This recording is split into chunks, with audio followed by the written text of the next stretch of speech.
Selamat sore teman-teman semua. Terima kasih untuk kehadirannya pada sore hari ini. Perkenalkan, nama saya Idia Tesmanto, saya akan memandu acara hari ini. Saya memanggil dua narasumber kita, silakan Mas Hendra Eka atau Echa.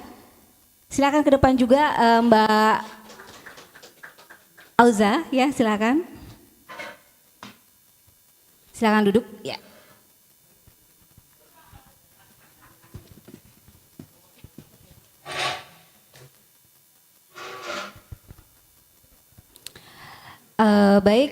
Teman-teman semua, seperti yang telah didengarkan tadi ya, Mas Andre sudah memberitahukan bagaimana sih bionya Mas Hendreka ya, atau Mas Echa nih. Nah, sebelumnya terima kasih banyak untuk Mas Wahyudin dan juga Mas Echa yang sudah mendatangkan Liset nih ke Surabaya. Tepuk tangan dulu nih buat Mas Hendreka dan juga Mas Wahyu, karena sore hari ini kita akan mendengarkan banyak sekali kisah-kisah yang mungkin kisah tentang Liset ya, yang mungkin belum pernah kalian dengar sebelumnya. Nah, sebetulnya kisah Liset ini teman-teman sudah bukan baru lagi ya, karena tahun 2023 sudah di-launch untuk bukunya ya Mas Hendra ya. Dan kalau menurut saya secara pribadi, karya ini sangat menarik karena yang pertama ini menabrak tabu ya, kalau teman-teman bisa lihat, dan yang kedua adalah Mas Echa ini bisa memperlihatkan bagaimana sih ruang publik ya, ruang intim privat itu menjadi sebagai bentuk fotografi yang kita lihat sekarang, bagaimana sih sebetulnya gitu ya. Nah, tanpa berlama-lama lagi ya, Mas Echa silakan menceritakan. Ini waktunya teman-teman sekitar 20 menit untuk narasumber memberikan penjelasannya Mas Echa. Lalu setelah itu akan ada yang kedua narasumber dari Mbak Auza. Setelah itu baru ada sesi tanya jawab. Jadi bersabar dulu buat teman-teman yang mau mulai bertanya, disimpan dulu ya pertanyaannya ya. Oke, baik, silakan Mas Echa untuk dipersilakan.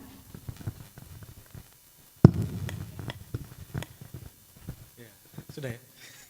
Ya, selamat sore teman-teman semua. Wah, ini terima kasih banyak udah bersedia datang ke Unsur. Terima kasih juga buat Wahyudin dan teman-teman dari Unsur yang udah set up pameran ini dengan cukup oke. Ini juga pertama kali saya datang ke Unsur. Saya fotojurnalis, saya sehari-hari base di Depok, di Jakarta, tapi saya lama di Surabaya. Ya, jadi sore ini sedikit-sedikit cerita tipis-tipis tentang proyek sederhana saya ini berjudul Lisete. Jadi spellingnya Lisete, bukan Liset ya, karena dia orang Belanda. Jadi ini proyek yang saya kerjakan di Belanda saat menerima beasiswa Erasmus Hais dari Kedutaan Belanda. Proyek ini saya kerjakan sekitar 3 bulan dengan mengikuti Lisete di sekitar 5 kota di Belanda. Kemudian tahun 2023 di launching proyek ini di Kedutaan Belanda di Jakarta. Alhamdulillah responnya juga macam-macam, mulai yang kontra sampai yang pro itu ada semua. Jadi semoga sore ini kita bisa melihat proyek ini dari sudut pandang fotografi, dari sudut pandang foto jurnalistik gitu. Ya, oke, ini saya mulai dari foto Liset ini. Jadi Lisete ini seorang pekerja seks komersial di Belanda. Dia sudah jadi sex worker sekitar 14 tahun berarti sekarang. Di 8 tahun pertama dia adalah seorang pekerja seks komersial yang berada di bawah naungan agensi bersama banyak orang. Terus pada tahun ke-9 Lisete ini kena penyakit hernia, terus dia harus break selama sekitar setengah tahun, termasuk dia di rumah sakit selama 3 bulan. Nah selama 3 bulan itu dia banyak berkontemplasi, banyak merenungkan apa yang dia kerjakan, dan akhirnya dia menyadari kalau banyak orang dari teman-teman kita yang disabilitas itu kesepian, dia tidak mendapatkan treatment yang sama dengan kita yang mungkin normal. Nah, akhirnya DCT mencoba untuk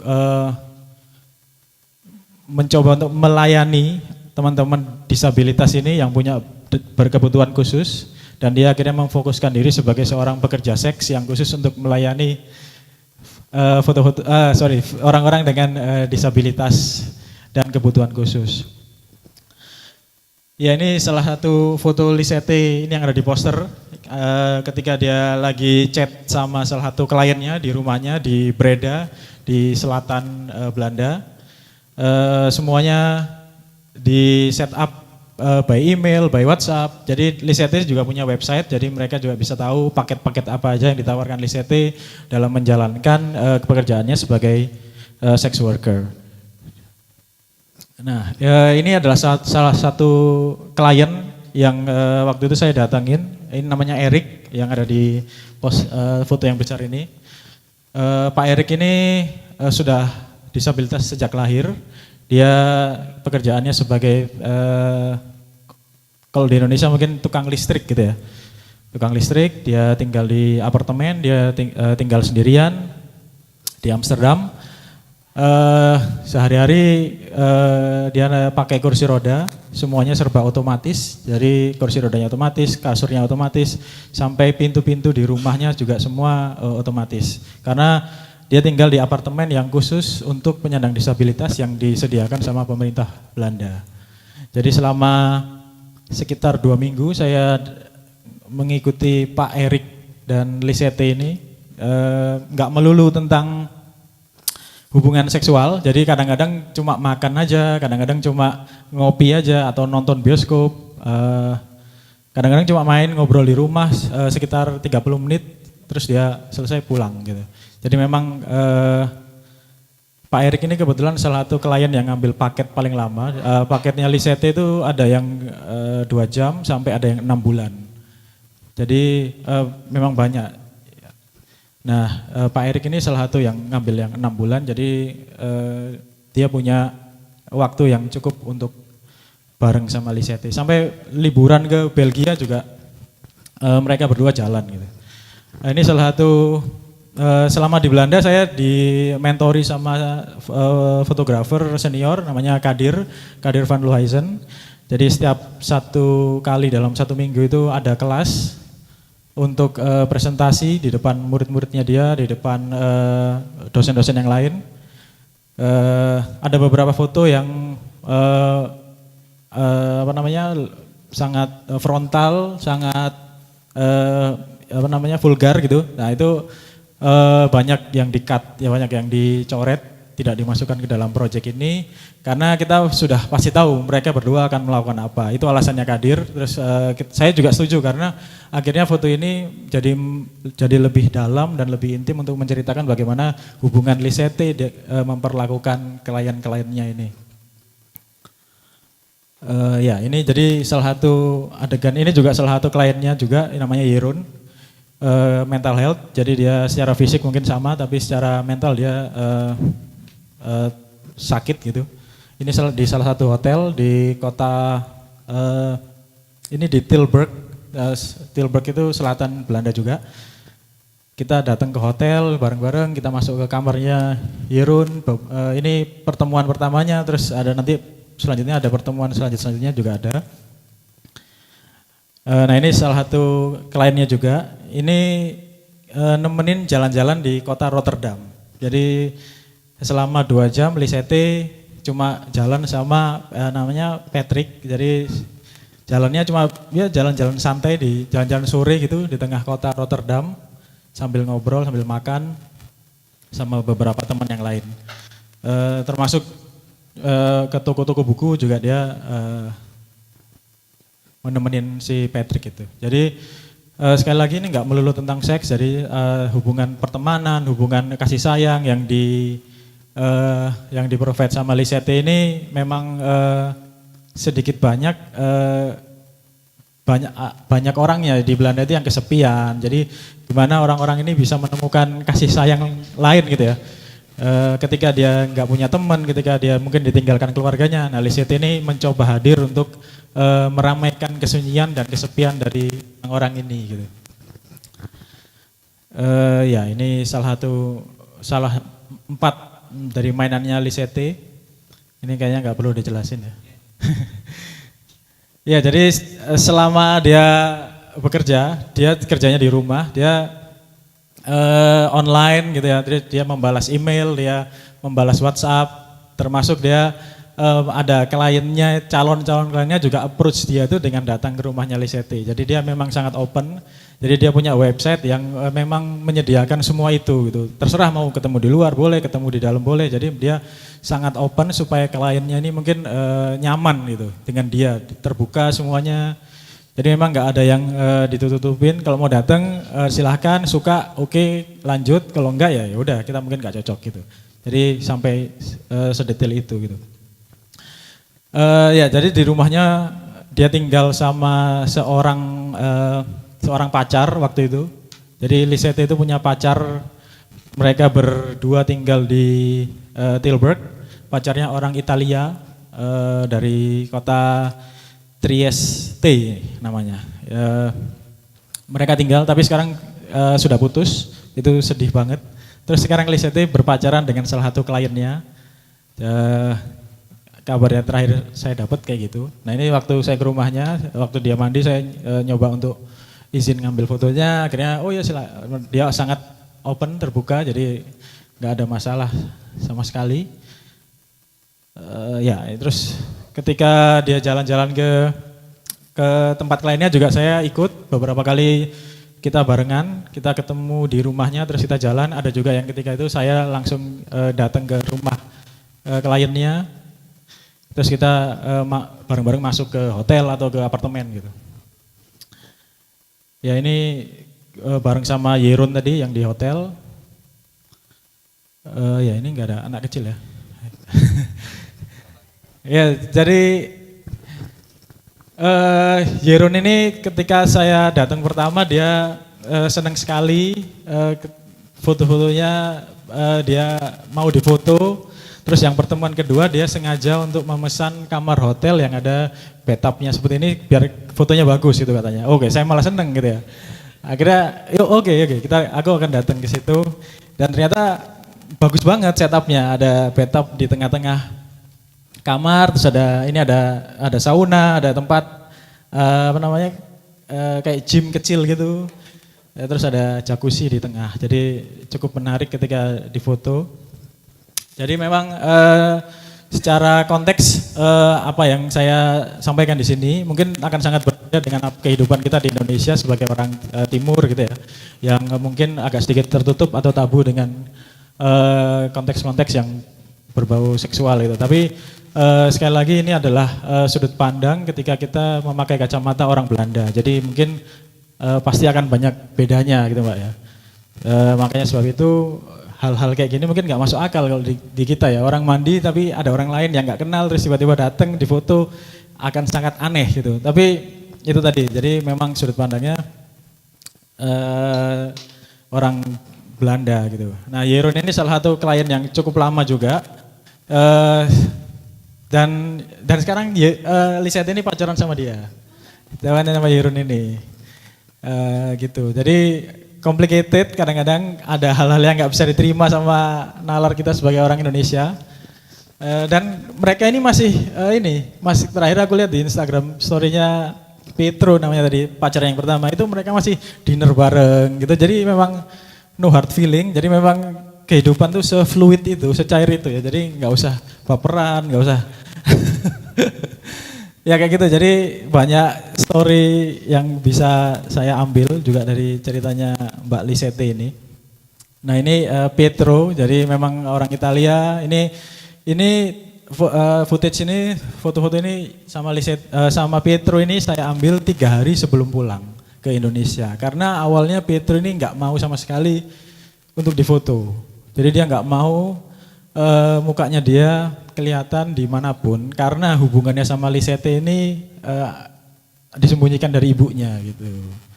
Nah, akhirnya saya coba meyakinkan ini nggak akan lengkap story ini kalau kamu nggak ada di fotoku gitu akhirnya. Nah akhirnya dia berkenan 3 hari sebelum saya pulang ke Indonesia. Ya udah main aja ke rumah, kita foto 1 take ya. Oke, akhirnya dia ya pas lagi main-main gitar gini dia dengan senang hati untuk difoto. Ya gitu. Terus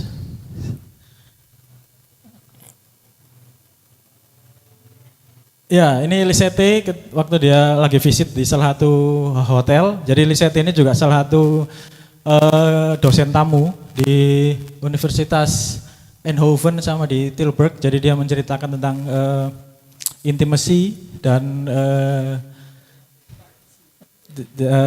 ini apa namanya seksual relationship gitu lah. Jadi ya, jadi nggak melulu tentang seksnya sekali lagi ya. Jadi memang ada sisi-sisi psikologi, sisi-sisi akademik yang di deliver sama Lisette ini. Termasuk ada beberapa kalau mungkin tahu TED Talk. Jadi dia salah satu pembicara TED Talk juga di Belanda. Jadi memang terbuka itu, sex worker itu di Belanda ada organisasinya, mereka bayar pajak, mereka dilindungi pemerintah.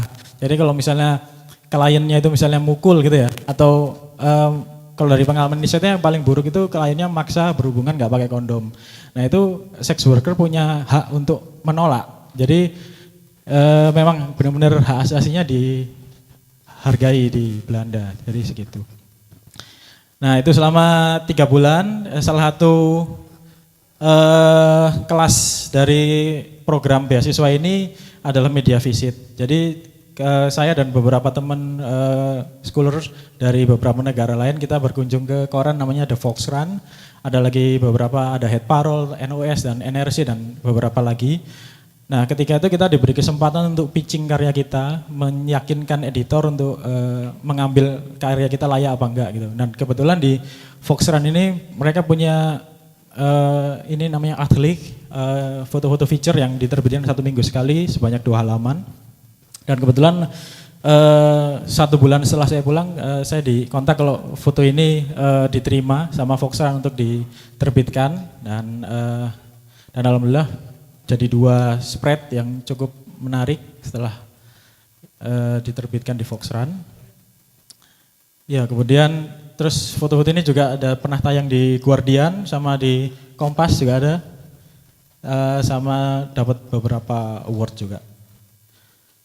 Nah ini di BTS di balik layar ini yang paling tinggi Kadir van Lohuizen, yang tengah ini Samira dia dari Malta, yang kiri ini muridnya yang paling lama Yara, dia orang Belanda keturunan Maluku.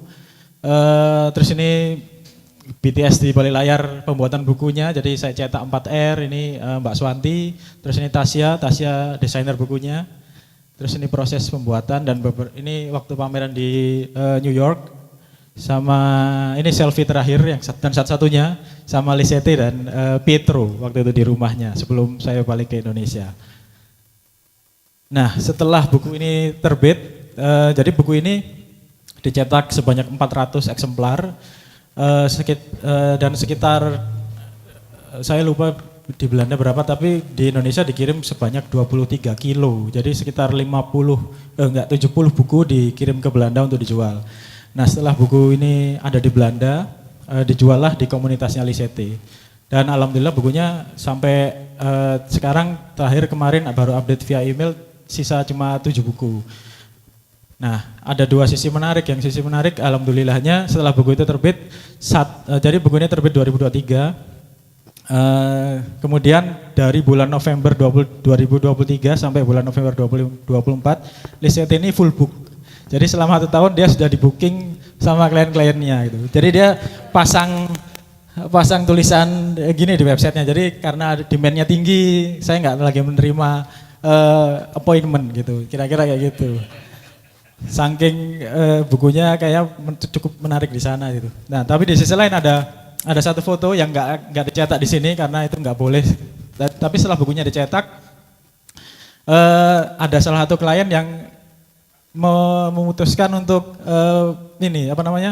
dia berubah pikiran gitu. Jadi namanya ada di buku, Cuma akhirnya dia keberatan. Padahal sudah kita selesaikan lewat email apa segala macam. Tapi dia keberatan dan akhirnya dia menuntut saya di pengadilan untuk menghancurkan semua bukunya. Tapi karena bukunya sudah dicetak dan waktu itu sudah dibeli oleh 80 orang waktu itu. Akhirnya saya nggak bisa, ini kalau dihancurin saya harus ngontak semua orang dan itu nggak mungkin. Indonesia ini luas, nggak kayak di Belanda gitu. Akhirnya terciptalah solusi bukunya ini dikasih stiker di bagian halaman catatan ini. Jadi kalau ada buku itu yang ini sudah pasti ada stikernya. Jadi kita saya sama Tasya bingung ini diapain ya. Akhirnya kita stikerin dan akhirnya si penuntut ini oke dengan akhirnya saya ngirim stiker ini ke 80 pembeli buku dan minta dia untuk nempelin, terus minta difotoin, fotonya kirim ke saya dan saya ngumpulin 80 pemilik buku ini untuk di-share ke pemilik namanya yang ada di sini dan memang namanya aneh gitu. Jadi orang pasti tahu kalau ini itu si ini. Jadi kita juga bingung juga. Wah gimana? Akhirnya beberapa minggu kemudian nama saya udah hilang dari pengadilan Belanda waktu itu. Waktu itu ada tuntutan pertama harus datang sampai untungnya Lisette juga punya ini teman lawyer jadi dia bantu kita untuk mediasi. Ya kira-kira udah 20 menit ya. Ya. Oke, Pak. Ini ya terakhir ini tadi titipan yang punya warung Wahyudin.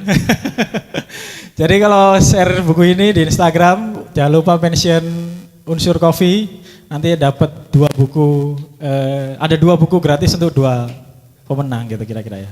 Kira-kira gitu nanti mungkin kita lanjut tanya jawab. Terima kasih. Oke, tepuk tangan dulu untuk Mas Echa, teman-teman. Baik, Mas Echa terima kasih banyak untuk pemaparannya, sangat menarik sekali ya. Sampai kita nggak tahu bahwa ini udah sempat masuk pengadilan guys ya, luar biasa ya. Jadi Selanjutnya untuk sesi yang kedua kita akan ngobrol bersama dengan psikolog yaitu Mbak Auza ya, Mbak Auza Madanisa. Sebelum kita beralih ke Mbak Auza, saya bacakan dulu ya Mbak biodatanya teman-teman supaya tahu nih, supaya kenal ya. Siapa sih Mbak Auza ini? Jadi Mbak Auza ini adalah sarjana psikologi klinis ya dari UNER. Lalu beliau adalah kepala divisi pendidikan di Yayasan Kartika Jaya ya yang menjabat sebagai kepala divisi ya Mbak ya. Lalu juga beliau juga mengembangkan dan mengawasi program pendidikan dengan kemitraan yang kuat terhadap pengembangan masyarakat dan kesadaran mental. Oke baik teman-teman silakan mendengarkan sebetulnya dari sisi psikologi itu bagaimana sih kisah Lisette ini ya, silakan Mbak. Oke, pertama-tama makasih Tulang Wahyu iya. Udah diberi kesempatan buat sama-sama diskusi tentang Lisette ini. Kemarin sempat dikirim rangkumannya, narasinya, wah ternyata ada ya sosok Lisette yang benar-benar dia tuh bisa sampai ke tingkatan paling tinggi dari empati gitu. Mau memberikan seluruh energinya untuk disability gitu. Dan kemarin dan tadi kan sempat disinggung sama Mas Echa tentang loneliness. Jadi sebenarnya disability sama loneliness itu hubungannya erat teman-teman. Dimana mungkin sex workers, Lisette sebagai sex workers ini bisa menjadi solusi problem solving buat teman-teman disability yang ada di Belanda. Kalau di Indonesia mungkin nggak pernah ya nemu yang kayak gitu. Bahkan mungkin teman-teman disability di sini ya dialihkannya ke kreativitas, ke hal-hal yang produktif. Tapi kalau udah berhubungan dengan punya keluarga atau apa yang berhubungan dengan seksualitas mungkin lebih dialihkan ke spiritual, ya kan, ke imannya. Terus kalau misalkan mau punya keluarga mungkin lebih kecil ininya, lebih kecil. Lebih kecil kesempatannya gitu. Kadang sesama disabilitas mungkin menikah kayak gitu. Atau pernah juga saya diskusi di Atmajaya, narasumbernya disabilitas, dia ditemani sama pasangannya yang normal secara fisik, secara mental, intelektual, yang udah menemani narasumber ini ya lumayan langgeng. Wah ternyata masih ada juga yang kayak gitu maksudnya ya meskipun kecil kemungkinannya. Nah berbicara tadi kembali lagi ke disability dan loneliness, jadi kalau kita bicara dengan disability itu, kalau kita ngobrol sama komunitas disability, sebenarnya yang menjadi penghalang besar buat orang-orang disabilitas bisa survive di society itu sangat besar gitu. Jadi makanya ada highlight the biggest barrier of people with disability itu is how people disables them. Jadi bukan tentang disability-nya nih, bukan tentang subjeknya, tapi tentang society-nya yang mendisables them, mendisablekan mereka gitu. Dari hal-hal kecil aja misalnya dari fasilitas umum, ya kan? Gimana sih? Padahal kayak Erik kan dia disabilitas secara fisik ya, maksudnya mental, intelektual mungkin dia normal seperti kita, tapi secara fisik dia disabilitas. Mungkin di Indonesia dia nggak bisa produktif gitu, nggak bisa kerja di tempat orang umum, nggak bisa. Mungkin dia mau ke Indomaret aja dia tuh udah anxious gitu. Nah itu akhirnya yang sedikit demi sedikit akhirnya menjadi depresi atau loneliness. Loneliness itu kan bisa arah ke depresi juga gitu, karena ketika manusia itu menghadapi sebuah masalah itu coping mekanismenya kan ada dua nih.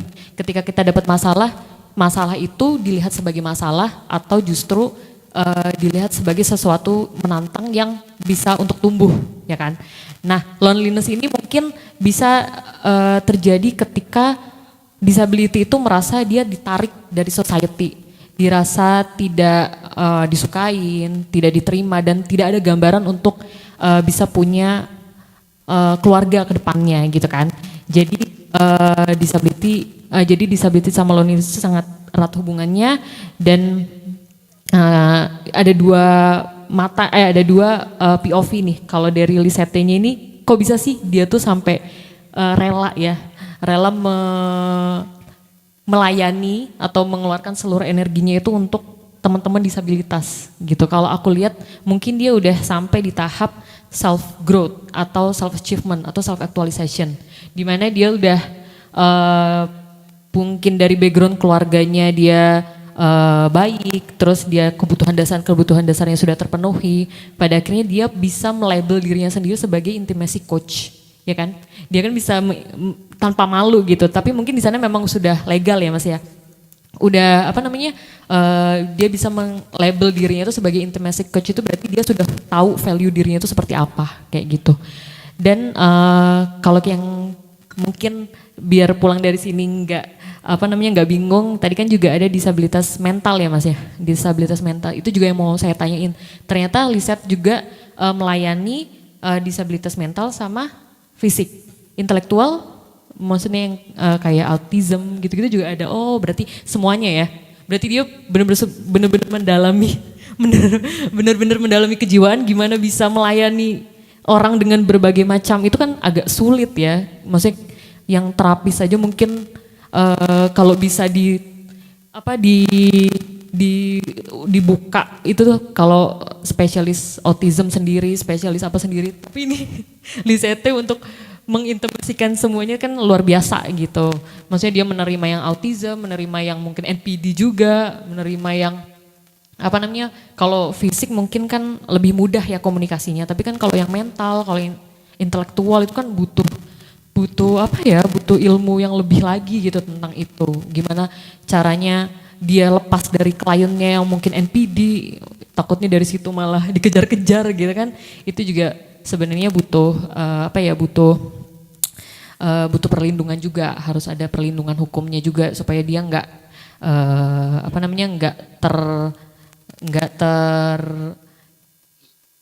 dikejar-kejar sama kliennya gitu. Nah, berbicara lagi tentang tadi yang disability mental itu, kalau boleh tahu apa Mas? Yang dia akhirnya jadi pacarnya dia sekarang.